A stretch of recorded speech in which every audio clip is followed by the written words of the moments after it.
Chronique du patrimoine.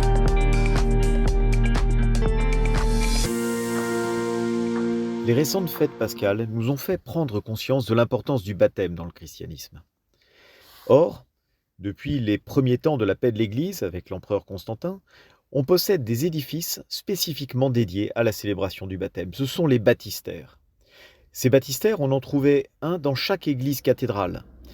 C'était en fait l'expression de la plénitude des pouvoirs de l'évêque, qui était celui de baptiser les adultes lors des fêtes de Pâques.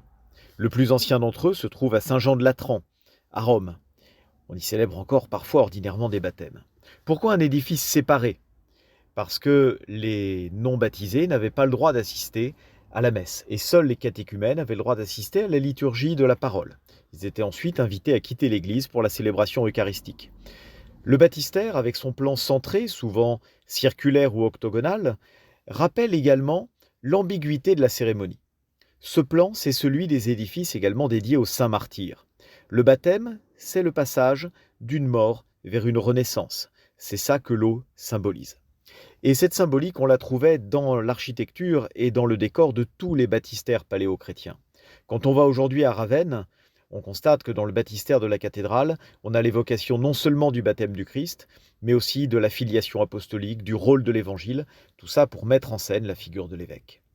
Dans les baptistères français de la même époque, on trouvait probablement des décors comparables à Aix-en-Provence, à Riez, ou encore au Puy-en-Velay ou à Poitiers. En Italie, les baptistères ont été construits jusqu'à l'époque médiévale. On en a à Florence, on en a à Pise par exemple.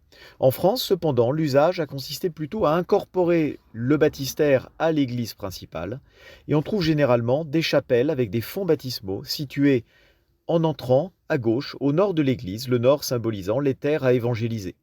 Avec le Concile Vatican II, le baptistère doit s'intégrer à l'espace liturgique, que ça soit visuellement, comme ce sera le cas à Notre-Dame de Paris après son réaménagement, ou par la présence de fonts baptismaux à côté de l'autel et de l'ambon, comme cela a été choisi pour la cathédrale d'Évry.